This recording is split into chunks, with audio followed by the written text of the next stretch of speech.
Segundo Samuel capítulo 13, versículo 38 ao 39 diz assim: Assim Absalão fugiu e foi para Jesur. Esteve ali 3 anos. Então tinha o rei Davi saudades de Absalão, porque já se tinha consolado acerca da morte de Amnon. O pecado não só nos separa de Deus, mas ele também nos rouba de capacidade, habilidade e recursos espirituais. Nós lemos aqui no versículo 39 que Davi sentia saudade de Absalão e, no entanto, ele permanece inerte, permanece imóvel, ele não faz nada a respeito. Como que isso aconteceu? Como chegou a essa verdadeira paralisia, essa inércia dele? No dicionário, paralisia é definida como a perda de capacidade de movimento ou privação de sensibilidade ou até ausência de atividade. Torpor, parado, está paralisado, não se mexe. E hoje eu quero falar sobre o tema a paralisia do pecado. A paralisia do pecado. Só para dar aqui um pouco de pano de fundo na história, Absalão havia matado Amnon, seu meio-irmão, porque ele havia se deitado com Tamar, a irmã de Absalão. Tudo filho de Davi. Tamar, Amnon, Absalão, eram todos filhos, ou filha, no caso de Tamar, de Davi. Então, Amnon fez isso de forma completamente errada, sorrateira, e Davi não fez nada a respeito. Então, Absalão, inconformado, foi lá e matou o seu irmão. E aqui diz, assim Absalão fugiu e foi para Jesur. Esteve ali 3 anos. Então isso explica rapidamente a fuga. Só essa história de Tamar com Amnon, só isso tem muita verdade, poderíamos pregar várias mensagens, né? Não vai ser o caso hoje, você vai ficar feliz em saber disso, mas esse é o plano de fundo. Absalão fugiu e o rei Davi ficou sem vê-lo durante 3 anos. Mas ele tinha saudades, ele sentia falta, mas ele estava paralisado. Então hoje eu quero ver 3 áreas que são afetadas pela paralisia do pecado, como foi o caso aqui de Davi. Olhe comigo no versículo 11 e 12 do Salmo 51. Salmo 51, salmo conhecido, isso aqui é o salmo de quando Davi cometeu aquela transgressão com Batseba, e não apenas ele cometeu adultério com a mulher casada, ele tentou encobrir e tentou colocar Urias no meio da história. Urias, o homem honrado, leal, fiel a ele, não foi no plano dele. E ele acabou então orquestrando a morte de Urias de forma covarde, de forma abusiva, como sendo o rei. Ele basicamente usou da sua posição para matar, assassinar. Então, esse aqui é o Salmo. Passou 1 ano, Davi não tratou do assunto, perdeu um filho, inclusive, filho que fruto do adultério com Batseba. Mas então ele escreveu o Salmo 51 como um salmo de contrição, de retorno e quebrantamento perante Deus. Mas olha no versículo 11: Não me lances fora da tua presença, e não retires de mim o teu Espírito Santo. Torna a dar-me a alegria da tua salvação, e sustém-me com o espírito voluntário. Aqui é interessante ver o versículo 12, especialmente, que muita gente, de forma errada, ninguém aqui, que eu saiba, mas eles pegam esse versículo aqui, 11 e 12, e querem de alguma forma usar isso como prova, o texto prova, para a perda da salvação. Eles esquecem no versículo 12 que fala, eles dizem assim no versículo 12, torna a dar-me a alegria da tua salvação. Torna a dar-me a alegria da salvação, não é torna a dar-me a salvação. Ele não perdeu a salvação, ele perdeu a alegria da salvação. Por quê? Porque ele havia pecado contra Deus, não havia se arrependido, não havia se reconciliado, então ele estava sem a alegria, sem o gozo da salvação, mas ele estava com salvação, porque salvação não se perde, nunca se perdeu em momento algum. Mas vamos agora olhar o versículo 11, não me lances fora da tua presença e não retires de mim o teu Espírito Santo. Como é que ele podia perder o Espírito Santo e não perder a salvação? Entendamos uma coisa, hoje quando o crente é salvo, o pecador é salvo, se torna crente, o Espírito Santo vem e habita, faz dele o templo do Espírito Santo.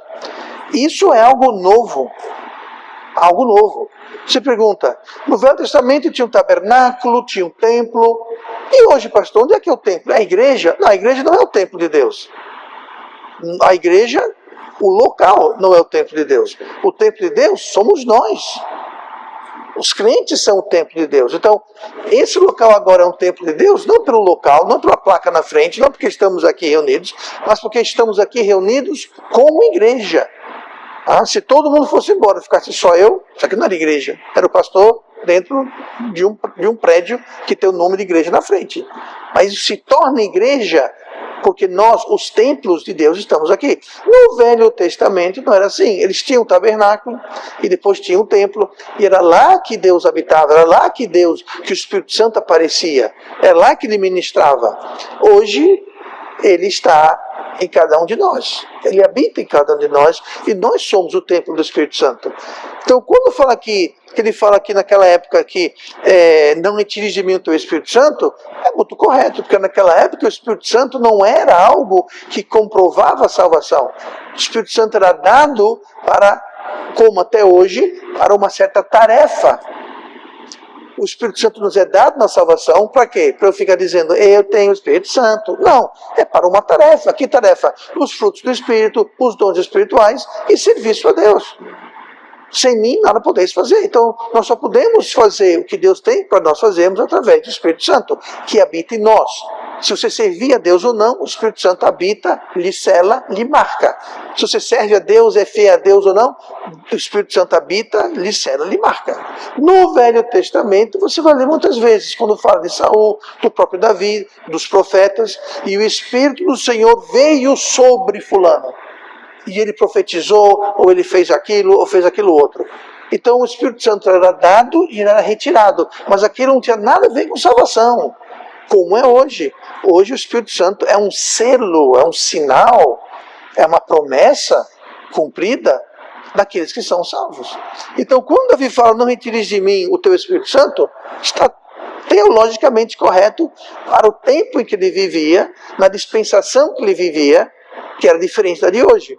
A salvação é a mesma, sempre foi pela graça, por meio da fé. A diferença é que hoje nós olhamos para trás, para o Cordeiro de Deus que já veio, e ele olhava para frente, para o Cordeiro de Deus que viria.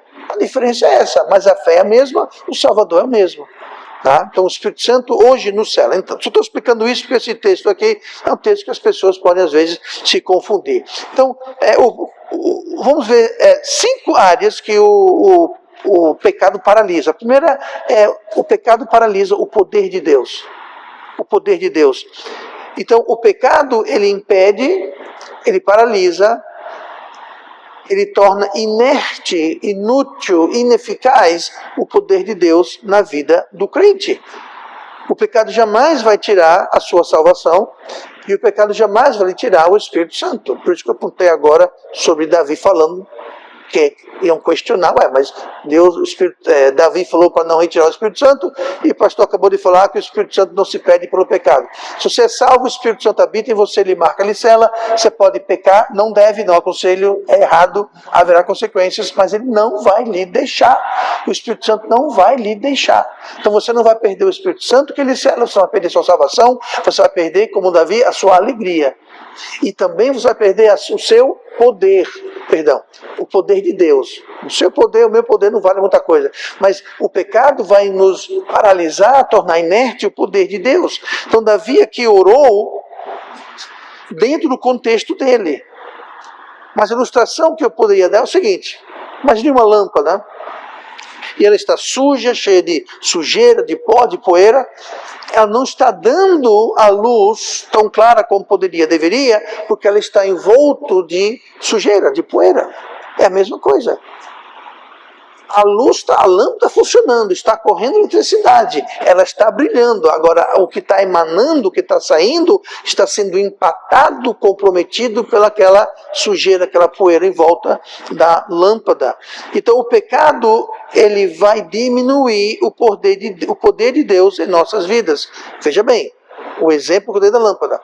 O nosso pecado não diminui o poder de Deus. O poder de Deus é o mesmo se você peca muito, pouco ou mais ou menos. O poder de Deus é o mesmo.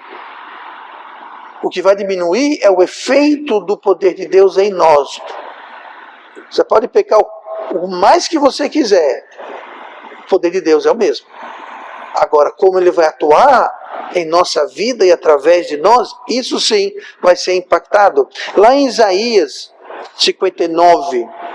o versículo 1 diz assim: eis que a mão do Senhor não está encolhida, para que não possa salvar, nem agravado o seu ouvido, para não poder ouvir. Tá? Então aqui o profeta está dizendo, olha, Deus não está sem poder, a mão dele, referindo ao poder dele, a mão de Deus não está encolhida, ou seja, não está paralisada, tá? E nem agravado o seu ouvido. Ele não ficou fraco nem surdo. Versículo 2. Mas as vossas iniquidades fazem separação entre vós e o vosso Deus, e os vossos pecados encobrem o seu rosto de vós, o seu rosto, o rosto de Deus, de vós, para que não vos ouça. Então aqui Isaías está dizendo justamente isso. Isaías 59, versículo 2. Está falando justamente isso. Deus continua poderoso, ele continua ouvindo. O problema não é que ele ficou surdo ou impotente. O problema é que as nossas iniquidades nos separam e os nossos pecados encobrem seu rosto, para que não vos ouça. Então não é que Deus não está lá, ele está lá. O problema não é que Deus não quer agir, não pode agir. O problema é que nós estamos nos separando de Deus através do pecado. Então nós devemos buscar restauração. Devemos em oração, arrependimento e confissão, buscar o rosto de Deus para manter aquela lâmpada limpa, para que sua mão não esteja encolhida, nem o seu rosto coberto, para que ele nos ouça. E nós tenhamos acesso ao poder de Deus e que o poder de Deus possa fluir através de nós. Porque quando o poder enfraquece, é só a primeira coisa, o primeiro dominó que cai. Quando o poder enfraquece devido ao pecado, é como você colocar um monte de dominós lado a lado, você derruba o primeiro e tem uma corrente de efeito, que um vai derrubando o outro, é o que acontece. O primeiro dominó, a primeira coisa que o pecado paralisa é o poder de Deus. A segunda coisa, olhe comigo para 2 Samuel 12, 2 Samuel capítulo 12, o pecado paralisa o poder de Deus, o pecado paralisa a nossa influência. Nosso poder de influenciar. 2 Samuel 12, a gente estava no 13, né? 2 Samuel 13, 38, vamos voltar para o capítulo 12, que diz assim no versículo 9: por que, pois, desprezaste a palavra do Senhor, fazendo o mal diante de seus olhos? A Urias, o Heteu, feriste a espada, e a sua mulher tomaste por tua mulher, e a ele mataste com a espada dos filhos de Amon. Então aqui é o profeta que foi para Davi, estava trazendo condenação. Deus falou, vá lá e diga para ele, tu és o homem, é você. E está dizendo aqui, você feriste a espada e matou Amnon, Urias, pela mão dos os filhos de Amon, que eram inimigos de Deus, e também tomou a esposa de Urias como sua esposa. Versículo 10. Agora, pois, não se apartará a espada jamais da tua casa, porquanto me desprezaste e tomaste a mulher de Urias, o Heteu, para ser a tua mulher. Assim diz o Senhor, eis que suscitarei na tua própria casa o mal sobre ti, E tomarei tuas mulheres perante os teus olhos, e as darei a teu próximo, o qual se deitará com as tuas mulheres perante este sol, porque tu o fizeste em oculto, mas eu farei este negócio perante todo Israel e perante o sol. Deus falou assim: ô Davi, você tomou a mulher de um outro homem. Pois bem, pois alguém próximo de você vai tomar as suas mulheres. Não vou entrar na questão que tinha mulher e concubina naquela época que não está justificando, não é isso, tá? Mas enfim, ele falou: você tomou a única mulher que Urias tinha. Você fez isso escondido de Israel. Lembre-se que no palácio tinha gente que sabia o que estava acontecendo. Lembra que ele mandou chamar Batseba, depois mandou ela embora. Então, tinha gente sabendo do corrido, mas da nação como um todo foi tudo quietinho. E por um ano ele não tratou do problema. Aí Deus falou: mas eu vou fazer com você diferente. As tuas mulheres, e isso vai ser feito para todo mundo ficar sabendo, para todo mundo ver. Isso foi exatamente o que aconteceu em 2 Samuel 16. 2 Samuel 16, capítulo 22. Estenderam, pois, para Absalão uma tenda no terraço, e Absalão possuiu as concubinas do seu pai perante os olhos de todo Israel. Esse alguém próximo, darei a teu próximo, ele não imaginava o quão próximo seria. Seria para o seu filho Absalão. Absalão, no terraço do palácio, debaixo do sol, não foi escondido, possuiu as mulheres, as concubinas do rei. Para humilhar mesmo. Nossa, pastor, mas que coisa horrível. Pois é, lembra-se, a quem muito é dado, muito é cobrado. Davi era rei. Não só era rei, foi dado vitória, foi dado poder, foi dado riqueza, foi dado tudo que você imaginar, foi dado a Davi, que era um pastor de ovelhas, uma família que Deus pegou ele do nada e o fez um dos maiores reis de Israel. E ele faz isso? Só agora, eu sempre falo o quê? Eu estou só citando o Dr. Bob Jones Sr. Ele falava assim: o pecado vai lhe custar mais que você quer pagar, vai lhe levar mais longe do que você queria ir, vai lhe custar mais caro e vai lhe deter mais tempo do que você queria ficar. O pecado é assim. Mas não é justo. Não, o pecado não é justo, o diabo não é justo. Esqueça isso. O pecado custou a Davi muito mais do que ele queria, levou ele muito além do que ele queria ir e o deteve. Sabe quanto tempo aquele pecado com Batseba lhe custou? O resto da sua vida, Davi não teve paz nem sossego. O resto da vida dele foi problema em cima de problema, tudo derivado do pecado com Batseba e Urias. Que era por menos, né? Tomou a esposa do próximo, que era um servo fiel, confiava em você, mandou matar, se esquivou, abusou do seu poder. Foi gravíssimo o que ele fez. E gravíssimas foram as consequências. Mas então, uma das consequências foi que Davi perdeu influência. Perdeu influência sobre a sua família. Aquele pecado trouxe opróbrio e trouxe ruptura no reino.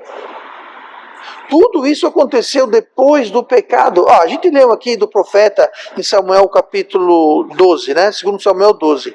Em 2 Samuel 13, foi acontecido com Absalão, no capítulo seguinte.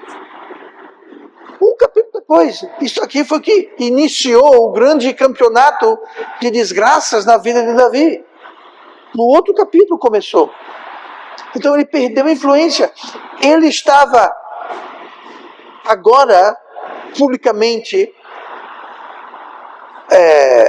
exposto, digamos, mas ele não teve o poder de influência de tratar do que Amnon, seu filho, fez com Tamar, sua filha. E foi isso que causou a ira de Absalão para se rebelar contra ele, contra o rei. Ele falou: vem cá, rei, você não viu o que aconteceu? E vai ficar por isso mesmo? Que absurdo é esse? E Davi o tempo todo, sabe o que eu acho que está acontecendo no coração de Davi? Eu não tenho moral. Eu fiz pior. Eu fiz pior do que Amnon. Amnon errou, mas eu errei mais. Pais, muito cuidado. Sabe o que é, pastor? Eu não posso disciplinar meu filho, eu não posso, porque eu não sou perfeito. Não, você não é perfeito, eu não sou perfeito. Se eu, para pregar a palavra perfeita de Deus, eu tivesse que ser perfeito, então eu não estava aqui. Nem eu, nem ninguém estava aqui atrás, no mundo inteiro, pregando a perfeita palavra de Deus. Você não é perfeito, você não é merecedor, não é digno, e nem eu sou.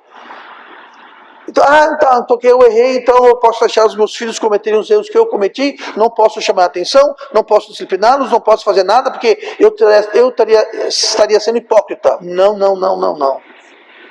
Eu creio que é isso que Davi estava sentindo. Ele falou, eu pequei pior do que Amnon. Eu fiz muito pior. Inclusive envolveu a morte de um inocente, que ele foi morto por minha causa, porque eu abusei do meu poder. Eu mandei o general dele colocar ele lá na frente, onde a batalha estava pior. Aí depois eu falei para o general, depois você recua todo mundo e deixa ele sozinho lá na frente. Você para, que absurdo. Eu não vi falar, Amnon errou, mas eu errei muito mais. E ele perdeu o poder de influência, ele não tinha como influenciar mais, e a sua família começou a sofrer os efeitos. Um irmão fez uma coisa errada, o outro não se conformou, fez outra coisa também errada. Momento algum, Davi procurou Absalão para reconciliar, para tratar do assunto, talvez porque ele estava envergonhado por não ter tratado do problema, envergonhado porque ele tinha cometido o assassinato e o adultério que ele tinha feito. Então ele ficou inerte, ele ficou paralisado. E com isso gerou todas essas consequências. O pecado nos rouba a nossa influência. Você quer testemunhar para alguém, só que aquela pessoa sabe muito bem quem você é, o que você fez no verão passado, fica difícil. Você perde o moral ou é amoral? Você perde o poder de influenciar as pessoas. Sua influência negativa sobre sua casa, seu maior exemplo, minava a sua autoridade como rei e como pai. Para usar um exemplo aqui, já falando em lâmpadas, se você for lá no Farol, na Ponta Verde, você vai ver que tem faróis, ou faróis. Tem um na Ponta Verde ali, e tem um no bairro chamado Farol. Se alguém está se perguntando, por que o bairro Farol se chama Farol? É porque tem um farol lá. Tá? E para que serve o farol? É para avisar as embarcações e os navios que ali tem costa. Existe uma frequência na luz que avisa, cada farol tem uma frequência, e o navio está navegando lá longe, ele está vendo o farol, ele sabe, bom, aquele ali, mesmo à noite, é o farol de Maceió. Hoje em dia é meio obsoleto, porque tem GPS, tem comunicação a rádio, tem uma série de coisas. Mas na época que não tinha isso, o farol era muito importante. E o farol da Ponta Verde, evidentemente, quando a maré está baixa ali, você anda seco até ele. Então, é para avisar as embarcações, ó, aqui tem coisa, não venha para cá. Pois é, quando nós estamos em autoridade, nós somos um farol. Nós somos como se fosse a Bíblia fala sobre isso, atalaia, um vigia. É para darmos um alerta. Do que serve ter um farol no farol e um farol na Ponta Verde, se alguém vai lá e apaga o farol, desliga? Qual a função do farol? Qual a eficácia do farol? Pois é, a influência do farol é brilhar, é avisar, é dar direção. E nós perdemos essa influência, nós perdemos esse poder de influência pelo pecado. O pecado paralisa o poder de Deus, o pecado paralisa a nossa influência, e sem o poder de Deus e sem a nossa influência, vai faltar ânimo, que é a terceira coisa, vai faltar ânimo para combater o pecado. Se eu não tenho o poder de Deus, e eu não tenho a influência de Deus, como a gente viu na vida de Davi, os problemas vão aumentar, como aumentaram na vida de Davi. Porque em vez de você estar sendo farol, tendo a influência positiva, você não está fazendo isso. Consequentemente, você vai ter mais batalhas e você não vai ter o ânimo para combater essas batalhas. Olha em Hebreus capítulo 12. Hebreus 12, o ânimo mata, paralisa o nosso ânimo para combater. Por isso que muito crente chega a um ponto que eles falam assim, sabe uma coisa? Desisto. Quero saber mais não. Saber mais não, desisto. Quero não mais isso. Muito difícil, quero não. Desânimo. Sabe o que paralisa o nosso ânimo? O pecado.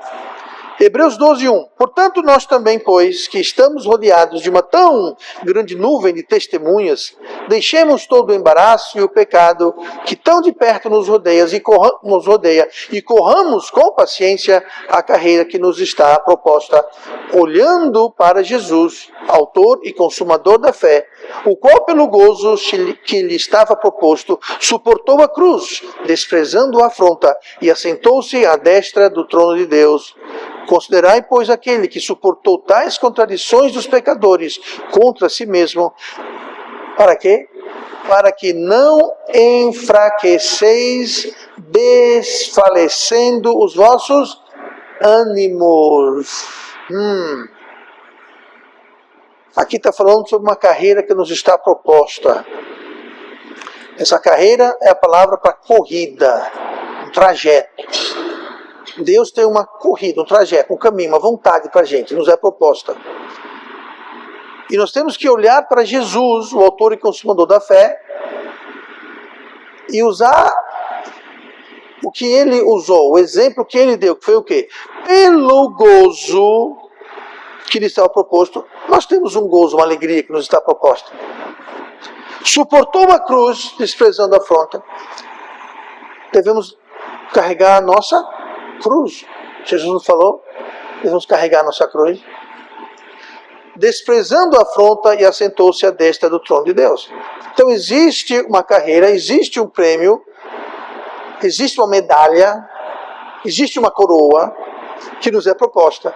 Mas se nós não olharmos para o exemplo, versículo 3, considerai, pois, aquele que suportou tais contradições de pecadores contra si mesmo. Por que eu vou olhar para ele? Por que eu vou ver o exemplo dele? Para que não enfraqueceis. Ou seja, se eu estou olhando, se eu estou considerando, estou contemplando o que Cristo fez, eu devo também fazer isso para que eu não enfraqueça, desfalecendo em vossos ânimos. Não, se eu estou não olhando para Cristo e o que ele fez, o exemplo que ele fez, eu estou olhando para o mundo, para a carne, para os problemas, para mim mesmo, então eu vou enfraquecer, eu vou desanimar. E quando é que eu faço essa troca de olhar para Cristo e olhar para o mundo, para o pecado? Quando o pecado está reinando na minha vida. Quando nós estamos andando em pecado, quando nós estamos como um porco na pocilga do pecado, rolando, se deleitando e gostando, não estamos reconhecendo, não estamos confessando, não estamos deixando, como é que eu vou estar olhando para Cristo? Como é que eu vou estar andando com Cristo? Jesus falou, quem anda após mim vai andar na luz. Se eu estou andando nas trevas, como é que eu vou andar na luz? Como é que eu vou ter força? Não, eu vou desfalecer, eu vou enfraquecer. O que veio? O que trouxe o enfraquecimento? O que trouxe o desânimo? O pecado. Mas pastor, todo mundo tem pecado. Eu sei que todo mundo tem pecado. Por isso que Jesus é fiel e justo para nos perdoar. Se confessarmos os nossos pecados. Mas para confessar o pecado, você precisa primeiro reconhecê-lo e admiti-lo. E se você confessa e admite e reconhece como errado, você confessa e Deus então nos perdoa e nos purifica de toda injustiça. Mas se você justifica o seu pecado, você explica e racionaliza e acha que tudo bem, eu sou exceção, também não é assim nos dias de hoje, blá, blá, blá, blá, blá, blá, blá, você não vai confessar. Como confessar algo que você não tem como errado? No frigir dos ovos, qual a consequência? Você perde o ânimo de combater. Você fica fraco, fica desanimado. E se você entra numa batalha fraco e sem ânimo, você pode até entrar fraco, mas se você tem ânimo, a coisa é diferente. Você pode ser forte, mas se você não tem ânimo, então não resolve muita coisa. Você tem que estar forte e animado. Mas o pecado tira ambos. Você fica sem força e sem ânimo. Se fosse um dos dois, dá para dar um jeito, mas sem os dois, você fica paralisado, inerte, inútil. E o pecado faz isso. O pecado nos tira, nos priva, paralisa o poder de Deus. Ele paralisa também o nosso ânimo para combater o bom combate. Falando de navios, sobre o farol, né? O navio tem uma âncora. Para que serve a âncora? A âncora serve para fixar o navio naquela posição. Você solta a âncora, pode vir onda, pode vir vento, entra maré, sai maré, o navio vai ficar ali. Você não tem que ficar navegando e tentando. Não, a âncora vai segurar. O pecado é uma âncora, não vai deixar você prosseguir. Antigamente, nos desenhos e nos quadrinhos, todo prisioneiro tinha o quê? Era amarrado uma corrente com uma bola de ferro. Para quê? Para ele não fugir. Geralmente fazia aquilo não dentro da cadeia, mas quando se levava os prisioneiros para fazer algum serviço, limpar uma rua, cortar uma grama, fazer algum serviço para não fugirem, o que fazia? Amarrava, acoplava uma corrente ali no pé dele com uma bola de ferro. Fuge agora? Até ela podia fugir, mas não ia muito longe, arrastando aquilo, ou pegando e correndo. Pois é, o pecado é isso. O pecado é como uma bola de ferro que nos acorrenta, nos ancora, onde a gente não quer estar na realidade. O pecado faz justamente isso. Olha comigo para 2 Samuel 13 mais uma vez. 2 Samuel 13, vamos voltar de onde a gente começou. Se você está contando aí, o pastor falou 5 coisas, já estamos na 4ª. Oba! Não quer dizer nada, gente, tá? Não quer dizer nada. Então, irmãs, não colocam os sapatos ainda, que ninguém sabe nada. Versículo 39 de 2 Samuel 13. A paralisia do pecado, o poder de Deus é paralisada, a nossa influência é paralisada, o nosso ânimo para combater é paralisado e a nossa capacidade de reconciliar é paralisada. Como nós vimos aqui, o rei Davi, ele tinha saudades de Absalão, né? O versículo 39 fala o quê? Então tinha o rei Davi saudades de Absalão, porém não, porque já se tinha consolado acerca da morte de Amnon. Então aqui nós temos o pecado paralisando a reconciliação entre o pai e o filho. É muito triste, mas eu acredito que a maioria das pessoas aqui hoje conhece alguém, algum pai, algum filho, alguma mãe, alguma filha, alguém próximo, família próxima, e um não fala mais com o outro. Não fala, não fala. Aniversário, festas, não fala. Mas o irmão, irmão, alguém próximo. A reconciliação está estagnada, parada, não tem reconciliação. O que causa isso, pastor? O pecado. O pecado causa isso. Tanto Absalão quanto Davi sentiam saudade e falta, mas a situação só piora. Absalão não se rebelou contra o rei e tentou tomar o reino. Ele tomou o reino na realidade. Davi teve que sair fugido. Você lê a história, ele saiu fugido, ele trouxe a corte, saíram às pressas.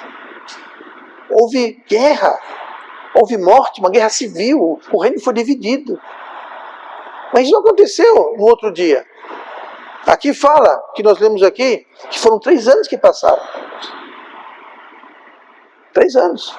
E aquilo, a Bíblia fala que não permitia raiz da amargura pela qual muitos são contaminados. Havia essa falta de reconciliação.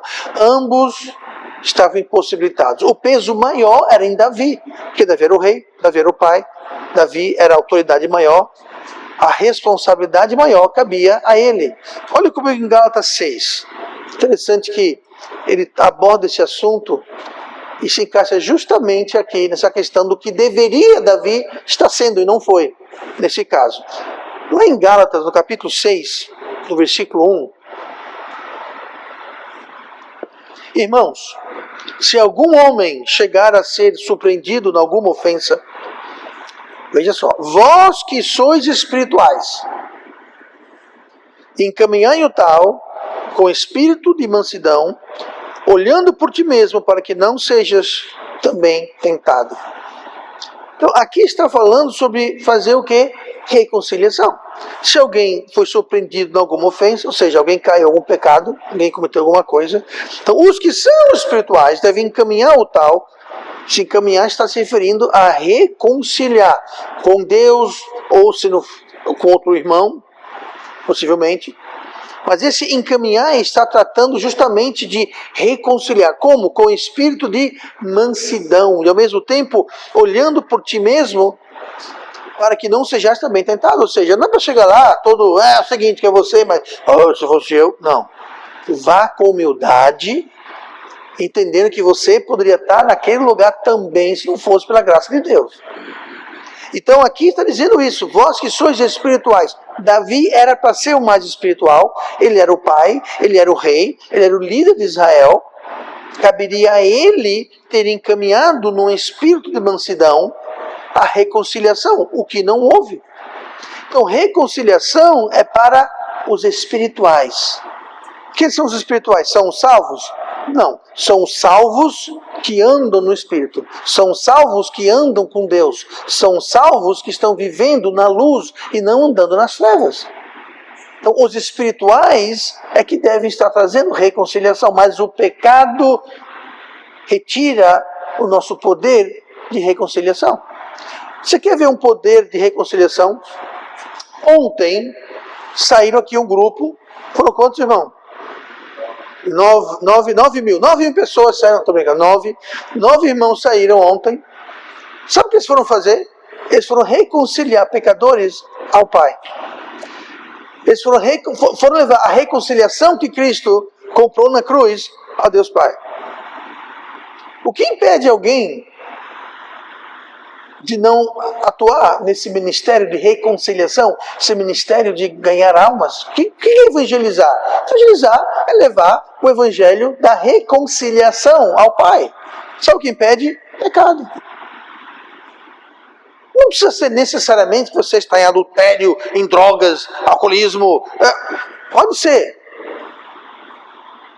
Mas pode ser o pecado do egoísmo, o pecado da preguiça, o pecado da indiferença. Bom, eu sou salvo.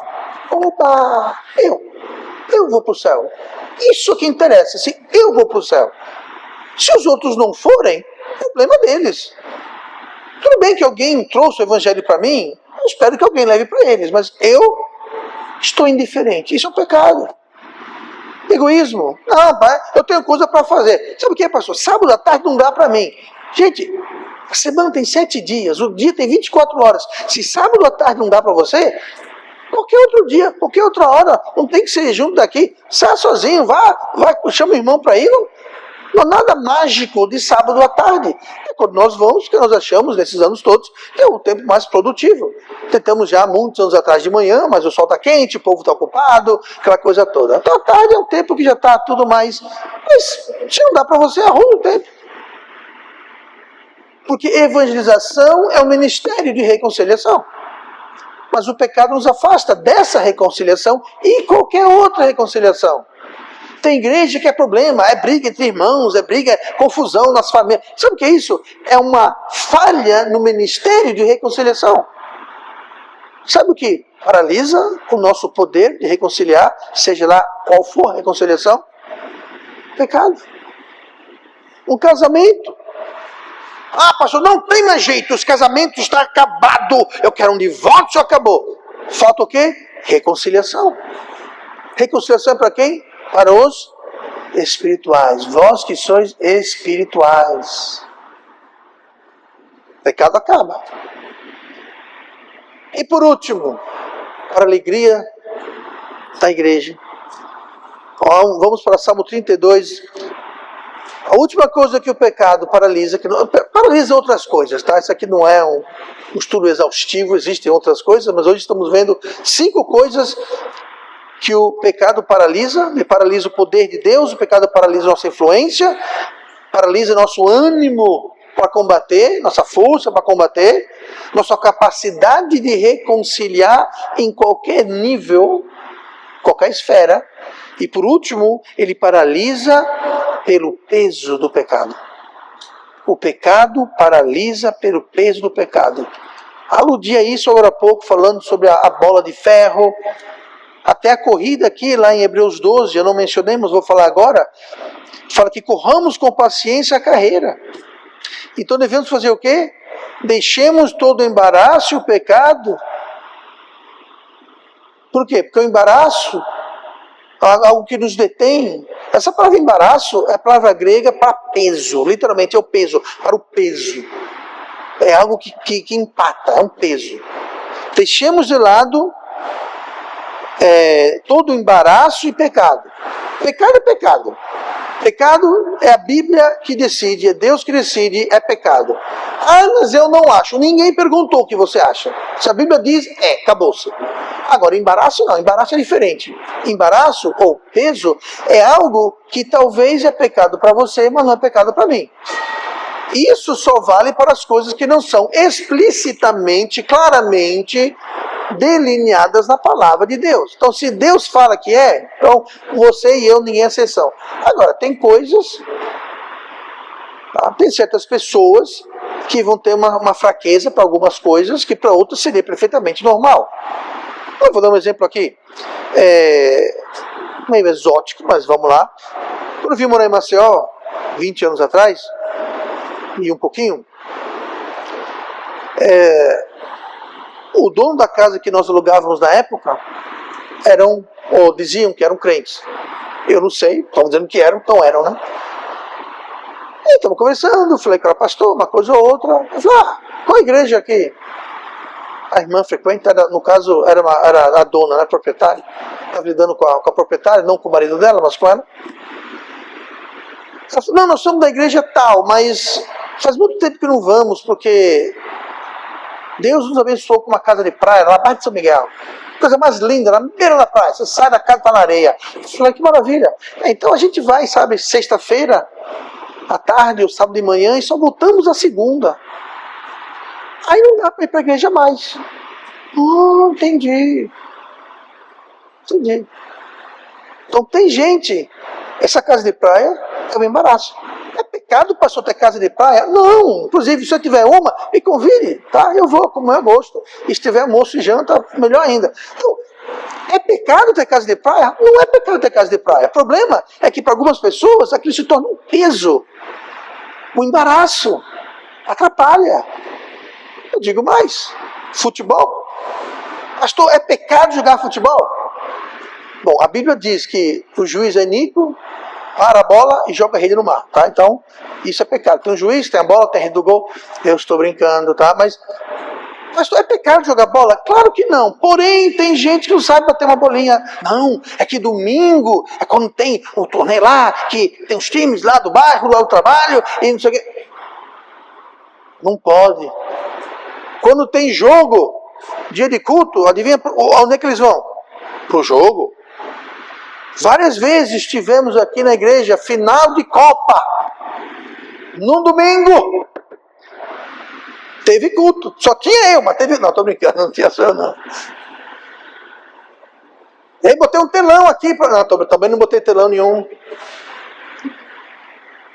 Pois é, esse é o teste da fé, o Brasil está nas finais. Sabe que o Brasil perdeu para a Alemanha 7-1 aquela vez? Sabe o que foi? Foi por causa disso. Que os quem tudinho ficou. Estou brincando de novo, não sei de nada. Mas quem está aqui há algum tempo sabe que. Mas hoje é o final do jogo, estou nem ligando. É pecado assistir um jogo de futebol? Não, não é pecado, mas pode ser um peso, pode ser um embaraço. Poucas pessoas aqui lembram do pastor Jarvis. Quem lembra do pastor Jarvis? Eu sei que a Bia lembra, mas alguém passou Ron Jarvis. Você lembra, mas você não lembra. Isso, você mesmo. Você lembra, mas você não lembra. Ele trabalhava, ele fez muito dinheiro. Pra você ter uma ideia, ele tinha avião, ele tinha carro importado, comprava Mercedes-Benz à vista. Entrou para o ministério, acabou tudo isso.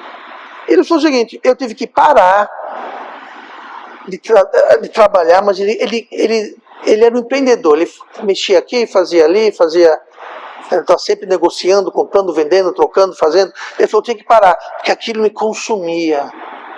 Eu não sabia fazer aquilo, ou eu fazia, ou eu não fazia. E se eu fosse fazer, eu não ia poder ministrar como Deus queria que eu ministrasse. Então ele se retirou completamente. Era pecado o que ele estava fazendo? Não, não era pecado. Mas era um peso. Ele reconheceu que era um peso e ele deixou aquilo. Então o pecado, ele vai causar um peso. Lá em Hebreus 12, chama isso de embaraço. É um peso. O pecado e o embaraço. As coisas que vão nos atrapalhar a correr. Mas o Salmo 32, versículo 3. Quando eu guardei silêncio, envelheceram os meus ossos pelo meu bramido em todo o dia. Porque de dia e de noite a tua mão pesava sobre mim. O meu humor se tornou em sequidão de estio. Confessei-te o meu pecado, e a minha maldade não encobri. Dizia eu, confessarei ao Senhor as minhas transgressões, e tu perdoaste a maldade do meu pecado. Ó, você querer correr a corrida que Deus tem para você, com o pecado nas costas, é você querer correr uma corrida, imagine Olimpíadas, 200 metros. Aí você vai botar botas de cowboy, um casaco de neve e uma mochila cheia de paralelepípedo nas costas. Aí você vai ficar na linha de partida, aí vai se dar do tiro de partida. Aí tu vai sair como? Suando, pesado, pé calejado, aquela bota que não foi feita para correr. Pois é. Aqui diz, guardei meu silêncio. Envelheceram os meus ossos. Paralisa. O sentimento de culpa não tratado ou a culpa não reconhecida. Só porque alguém não reconhece a sua culpa ou responsabilidade, não quer dizer que não há. Não, pastor, mas eu não vejo problema, eu não sinto culpa. E não quer dizer que não haja culpa, que não haja responsabilidade. Então aqui é descrito como envelhecer os meus ossos, a mão de Deus pesava sobre ele, o humor, esse humor não é de ha-ha-ha, o humor se refere a ânimo, a força, o ânimo, a disposição, se tornou em sequidão de estio. Aí no versículo 5, confessei-te o meu pecado e a minha maldade não me encobri. Não me encobri. Quando guardamos o nosso silêncio, quando não reconhecemos, admitimos e confessamos, nós ficamos paralisados e imóveis. Note que aqui é não só espiritualmente, mas fisicamente também. Envelhecendo os meus ossos. Existe uma consequência física. Espiritualmente e fisicamente. E aí você pode até adentrar na área da fisiologia humana. Como estresse e culpa geram certos hormônios que impactam e desregulam outros hormônios, que deixam você todo desregulado. Você fica sem ânimo, não consegue dormir, você não consegue... Sabe o que é isso? É sequidão de estio. Pecado não confessado tem o fator espiritual, sim, psicológico da alma, mas também fisicamente. Você fica fisicamente abatido, abalado, sem ânimo. O que causa isso? Pecado. É o peso do pecado. Davi até queria. Como é que você sabe, pastor? A Bíblia fala que ele tinha saudades. Se você tem saudades, então você tem uma emoção de querer. Ele emocionalmente queria reatar. Ele queria estar com Absalão. Ele deveria ter feito, ele queria ter feito, mas... estava o quê? Paralisado, inerte, incapaz, impotente. Estava tudo indo para o brejo, tudo afundando, tudo indo para o fundo do poço, e ele literalmente paralisado. Alguém já teve algum, não vou dizer sonho, mas pesadelo? Você está numa situação, está pegando fogo numa casa, o bloco está afundando, tem um monstro vindo lhe engolir, e você... Quem já teve um sonho? Só eu? Tudinho, né? Pronto. Sabe o que é isso? É o pecado? Não, estou brincando. Não, mas a sensação é essa. Você está vendo a situação, é fogo, é monstro, é areia movediça, e você está no sonho, você sabe que precisa fugir, você quer fugir, ou pior, Você até corre, mas parece uns desenhos. Você está correndo, mas não sai do lugar. Pois é, espiritualmente é isso que acontece. É o peso do pecado. Você quer fazer, precisa fazer, mas não reage. E a coisa, vai de mal a pior. E muitos crentes vivem assim. Vou terminar com esse versículo, 2 Timóteo 2, 25. É um aviso que Paulo está fazendo a Timóteo. Ele fala assim, em 2 Timóteo 2, 25, sobre o servo de Deus, instruindo com mansidão os que resistem. O interessante é que essa palavra, os que resistem, no português não percebe. Mas, se fosse transliterar, está dizendo assim, instruindo com mansidão os que se resistem, os que resistem a si mesmo, os que se opõem, estão se opondo, estão sendo contrário, estão se prejudicando. Eles não estão resistindo a Deus. Veja bem, se eu e você resistimos a Deus, Deus costuma a Deus.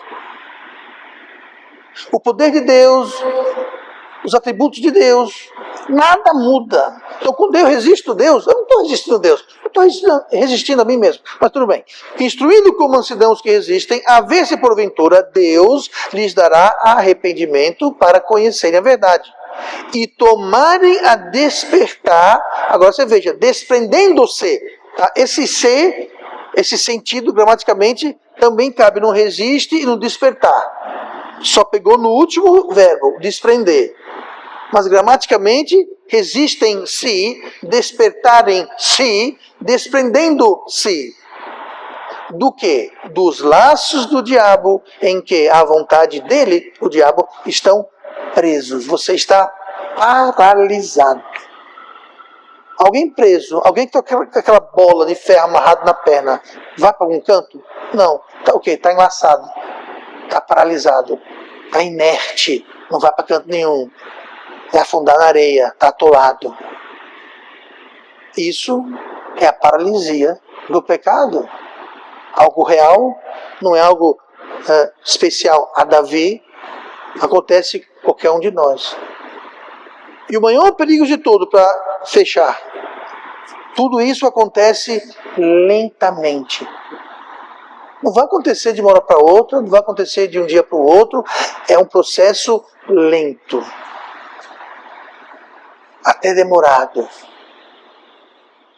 O diabo não vem com um pneu e coloca em você laço. O que é um laço? Um laço não é uma corda, é um laço. Mas você pega um laço, e outro, e outro, e outro, daqui a pouco aquele laço vira uma corda. É um processo lento. O diabo é muito paciente, porque ele sabe que funciona. Então ele vai vir e vai aos poucos enlaçando. Nós vamos aos poucos aclimatizando. Nós vamos aos poucos normalizando. E de repente, quando você olha, você coça a cabeça e fala: como é que eu cheguei aqui? As crianças cantam uma música: as coisas que eu fazia, eu já não faço mais. Os lugares onde eu ia, eu já não vou mais.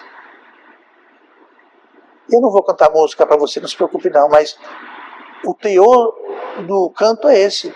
As coisas que eu fazia, eu não faço mais. Vai chegar um dia que você vai falar: como é que eu cheguei aqui? Como é que eu estou fazendo isso? Como é que eu cheguei a tal nível? Sabe como? Aos poucos. Pela paralisia do pecado, aos poucos. Lepra é usado na Bíblia como simbólico de pecado. Muito apropriado. Por quê? Porque espalha, é lento e no início, não só é indolor, não tem sintomas. É lento. Quando você vai se dar conta que está com lepra, já caiu o dedo. Hoje lepra tem cura, é relativamente fácil. Naquela época não, lepra era uma condenação à vida. Tem que sair, viver afastado e aos poucos você era comido vivo, literalmente. E até quando estava caindo, você não sentia, porque a lepra vai comendo as terminações dos nervos, então você não sente dor. Tanto um dos sintomas é se você, por exemplo, sem querer se machuca, se corta ou se aproxima de algo quente, você não sente. Você olha assim e fala: que queimadura é essa? Não... Pois é, não tem sensação. É tão lento que a gente normaliza, aclimatiza o pecado e a gente não se dá conta. Mas o pecado paralisa. Nós temos que então, aos poucos, confessar, deixar. Por que aos poucos, pastor? Eu vou dizer por que aos poucos, pastor. Você dificilmente vai listar, e eu me incluo nisso, todos os pecados. A Bíblia fala sobre os pecados ocultos. São aqueles pecados que a gente nem sabe que cometeu. E quanto mais próximo você está de Cristo, quanto mais próximo você está da luz, mais você fica consciente do seu pecado. Jesus não falou isso? Que o mundo amou as trevas mais do que a luz, mas quem anda nas luzes, vão para a luz para que a luz manifeste. Ou seja, quem anda na luz, eu quero luz para eu ver o meu erro, para eu tratar do meu erro. Então, comece aos poucos. Que você vai ver que, com o tempo, você vai ficando mais sensível ao pecado.